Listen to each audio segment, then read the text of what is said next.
Olá, seja muito bem-vinda. Esse é o Doutora Cláudia SSN Cast. É um podcast em que a gente bate um papo profundo sobre saúde, onde eu te ajudo a dar os primeiros passos para emagrecer quantos quilos você quiser, sem precisar cortar tudo o que você gosta na tua alimentação, especialmente você, mulher, acima dos 50 anos. E hoje a gente tem um convidado muito especial, por sinal, esse episódio é um episódio especial que a gente está gravando aqui num cenário diferente. E temos hoje o Dr. Gustavo Guimarães, cirurgião plástico. Seja muito bem-vindo e obrigada por estar com a gente falando de saúde hoje aqui. Obrigado, Cláudio. Um prazer estar aqui com vocês. Que bom. Doutor Gustavo, eu quero começar já com uma questão bem polêmica e bem apimentada para o nosso público. Cirurgia plástica serve para emagrecer 5, 10, 15 quilos? Cláudio, apesar da cultura popular ser essa de que cirurgia plástica ou lipoaspiração especificamente emagrece, ela não serve. A cirurgia plástica, assim como a lipoaspiração, ela serve para modelar e tirar os excessos. E o excesso, nesse caso, são gorduras localizadas. A gordura localizada ela é mais difícil de sair por conta do acúmulo de adipócitos, por causa que o número delas é maior em certas regiões. Mas você tem um limite que você pode retirar numa lipoaspiração. Para ser mais específico, 7% do peso corporal. Tudo além disso aumenta o risco da paciente e nós, até por legislação, não podemos fazer. Então, a lipoaspiração não serve para emagrecer. Hoje a gente tem uma cultura, eu trabalho com emagrecimento, trabalho focado no público feminino, especialmente mulheres na menopausa, que vão ganhando com o tempo uma gordura mais localizada. Elas têm essa crença de que eu só posso emagrecer se eu tiver dinheiro para cirurgia plástica, se eu conseguir investir. E aí foca mais no procedimento do que na mudança de hábito, de estilo de vida, certo? E depois que a mulher... Eu sempre falo que a cirurgia plástica ela serve, na verdade, para melhorar o que já está bom, né? Ela é uma cirurgia de contorno, de melhoria de aspecto estético.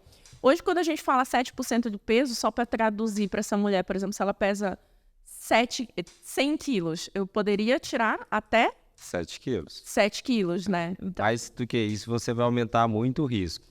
Então, a cirurgia plástica ela entra muito mais para complementar essa mudança de estilo de vida do que ser a mudança em si de resolver o problema da obesidade, do excesso de peso. Então, ela serve muito mais ali no final, quando você conseguiu chegar no seu objetivo de peso, no seu corpo que você quer, e aí a cirurgia plástica vai vir para tirar os excessos ou corrigir eventuais excessos de pele, um ajuste ali na parte da mama, que muitas vezes ela fica mais flácida, e você vai complementar esse contorno corporal, essa visão que ela tem dela mesma. Mas o emagrecimento ele é muito mais importante nessa fase inicial para trazer uma mudança de estilo, um contorno corporal que ela queira, e a cirurgia plástica complementa. Isso. Então, o ideal, na verdade, quando eu penso em fazer um procedimento estético, cirúrgico, de cirurgia plástica, é emagrecer primeiro para que o resultado da cirurgia plástica seja melhor. Sim, com certeza. A cirurgia plástica ela serve para corrigir os excessos que ficaram. Por exemplo, a pele do abdômen, quando você tem o ganho de peso, essa pele ela distende e ela não tem a mesma elasticidade para voltar. Porque com a idade, a pele mesmo ela tem essa característica de não voltar tão fácil. Então vai ficar esse excesso de pele e a abdominoplastia serve para corrigir.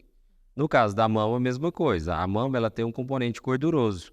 À medida que a pessoa vai envelhecendo, a mama deixa de ser fibra glandular, que é aquela mama durinha da adolescência, passa a ter mais gordura. Então, com o processo de emagrecimento, a gordura da mama também diminui. Então, você vai ter que ajustar essa pele também. Então, o processo da plástica serve muito mais para isso. E a segunda questão é, o paciente que está acima do peso, ele está inflamado, ele está desequilibrado, e você operá-lo numa condição inflamada, com excesso de peso, você aumenta o risco de complicação. Então, para ela também, o quesito segurança é importante nessa parte do emagrecimento, para a cirurgia dela ser, inclusive, mais segura. E nesse quesito inflamação, quando a gente faz um procedimento cirúrgico, na vigência de uma inflamação crônica, que é o que o excesso de peso e a obesidade faz, né? Quais são as questões cirúrgicas que a pessoa pode ter por estar fazendo uma cirurgia mais num estado inflamatório maior? Ela envolve alguns riscos sistêmicos, que nós chamamos de risco de trombose. Então, um vaso ele pode obstruir tanto na perna e esse trombo ele pode se deslocar e parar no pulmão, então o que nós chamamos de embolia. Isso acontece num sistema inflamado, né? Uma paciente que está inflamada, ela tem mais fatores inflamatórios circulando. Em qualquer lesão ou trauma, isso pode gerar, então, uma inflamação sistêmica. Aumenta o risco também de complicações locais.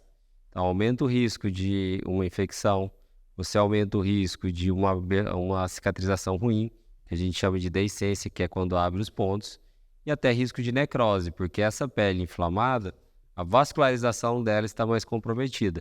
Então, ela pode gerar, inclusive, alguns casos de necrose. Tá? Por isso que é importante ela se desinflamar, emagrecer, entrar no estado de equilíbrio para poder fazer a cirurgia com segurança. Perfeito. Então, meninas, só recapitulando e esclarecendo, o processo de cirurgia plástica, ele é muito importante, assim, do ponto de vista estético, dar o contorno, dar aquela finalização no processo de emagrecimento para melhorar a imagem. Eu sempre falo que quando a gente passa por um processo de emagrecimento, tem que começar sempre pelo motivo. O que te move? Por que você quer emagrecer? E eu falo que não tem motivo certo ou errado. Pode ser para melhorar a tua saúde, pode ser para prevenir doença, pode ser para reverter doenças que já tenham acontecido, ou por questão estética. Eu quero ficar mais bonita, minha autoestima. Tudo é importante. E não sou eu que tenho que decidir por que você quer emagrecer, só que tem que fazer sentido para você. Mas o que eu sempre falo também é que quando a gente busca indiscriminadamente a estética antes da saúde, eu acabo me colocando em situações de risco, que é essa. Ir para um procedimento, forçar a barra para ir para um procedimento acima do peso, inflamada, e aí ter um risco maior de complicação. E no final, o resultado nem vai ficar tão bom, porque a gente não consegue, no procedimento plástico, trabalhar o excesso de peso. Que você consegue trabalhar um excesso de pele, um excesso de gordura localizada. Então, a sequência ideal para que a gente tenha um resultado estético com segurança e muito melhor emagrece primeiro, faz o procedimento depois, ajusta esse contorno corporal e após o procedimento da cirurgia plástica também não dá para ficar de perninha para cima, né? E dizer, pronto, resolvi a vida, né? Justamente. E é muito comum as pacientes, elas fazem a cirurgia plástica mesmo estando com excesso de peso, e naturalmente elas ficam mais motivadas. Então, elas tendem a fazer atividade física, regular a dieta, tudo que você prega na sua mentoria. O que acontece? Se você opera acima do peso, faz sua cirurgia plástica acima do peso e depois emagrece, você tem uma perda do resultado. Por quê? Por exemplo, na mama, você tira o excesso de pele na mama, ajusta aquela mama para aquele percentual de gordura. Só que depois da cirurgia, se você emagrece mais de 5 quilos, você vai ter perda de resultado, porque sua mama vai murchar, ela vai voltar a ter flacidez. Claro, não vai ser como antes, mas você tem uma perda do resultado. No abdômen é a mesma coisa. Se você tira aquele excesso de pele na abdominoplastia, quando você está acima do peso, você emagrece, a pele tende a ficar flácida de novo, naturalmente. Então, mais um motivo para você fazer sua cirurgia plástica só depois do processo de emagrecimento, porque aí você ajusta toda a pele para o peso que você vai ficar naturalmente. Sim. E uma coisa até interessante, após o procedimento cirúrgico, a questão do que a gente chama mudança de estilo de vida, ele tem que manter, né?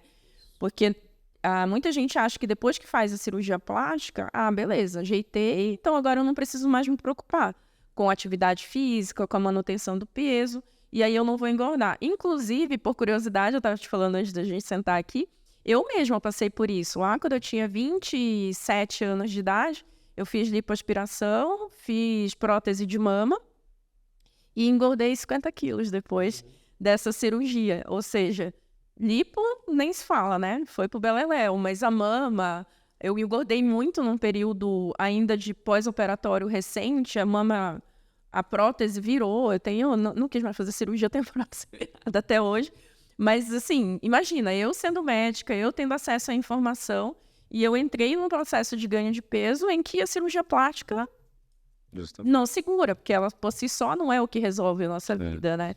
Tem um trabalho, curioso que você falou, tem um trabalho que mostra que 60% das pacientes que fazem lipoaspiração voltam ao peso de antes da lipoaspiração em 2 anos. Por quê? Porque não foi acompanhado de uma mudança de estilo de vida. Né? A plástica ela não é a solução de todos os problemas. Ela é complementar, mas você tem que mudar o seu mindset, a sua cabeça. Você tem que adotar novos hábitos para que os hábitos antigos que fizeram você adquirir o peso não voltem. E a célula do adipócito, que é a célula de gordura, ela tem uma capacidade de crescer até 100 vezes. Então, mesmo aquelas que ainda ficaram, elas têm a capacidade de aumentar em 100 vezes. Então, se você tem um aporte calórico em excesso, elas vão voltar a aumentar e você vai ganhar peso de novo. Isso. Por mais que tenha sido retirado células daquele lugar, né? Porque ela aumenta de volume. E outra coisa, até complementando essa questão de estudo científico, também tem estudos que mostram, por exemplo, a pessoa fez a lipoaspiração, fez a abdominoplastia, fez a retirada das células de gordura ou do volume de gordura local, externo. Mas quando ela volta a ganhar peso, ela ganha uma porcentagem de gordura visceral, intraabdominal, muito maior do que ela tinha antes, né? Também. E é a pior gordura, né? Porque a gordura visceral, ela a longo prazo, ela ainda é pior. E o efeito estético é pior, porque fica aquele efeito de estômago alto, abaulado, porque a gordura visceral, ela vai empurrar a parede abdominal que já está sem pele. Então você tem aquele efeito barril mesmo, que fica muito esquisito. É verdade, fica até quadradinho, assim, região da cintura, né? A gente observa quem fez abdominoplastia, que puxou a pele e ficou bem retinha, depois que ganha peso, fica um aspecto que desdesenha, né, a cintura, assim. Justamente.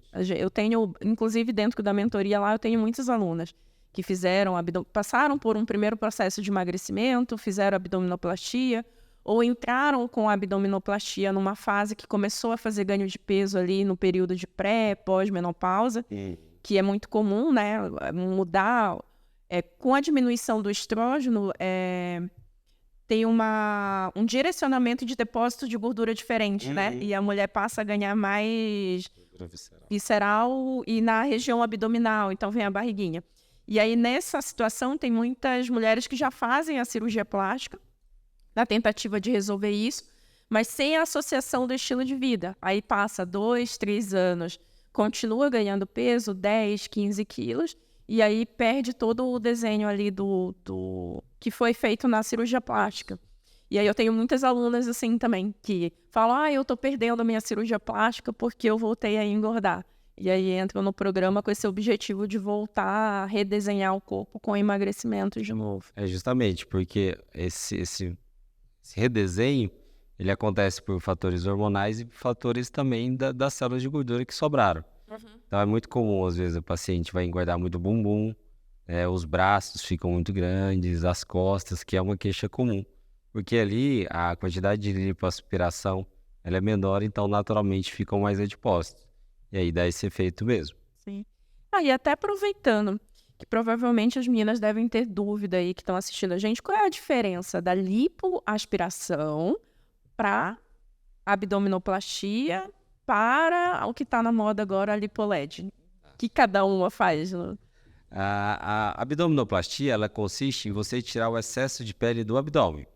Então, é o redesenho do abdômen através da associação da lipoaspiração nessa região com a retirada do excesso de pele, que é aquele avental que sobra depois quando você senta, e associado a isso, nós sempre costuramos o abdômen. Por quê? É normal na gravidez e no excesso de gordura, o músculo do abdômen ele afastar e ele não volta. Então, na abdominoplastia, nós costuramos esse músculo para redesenhar a cintura.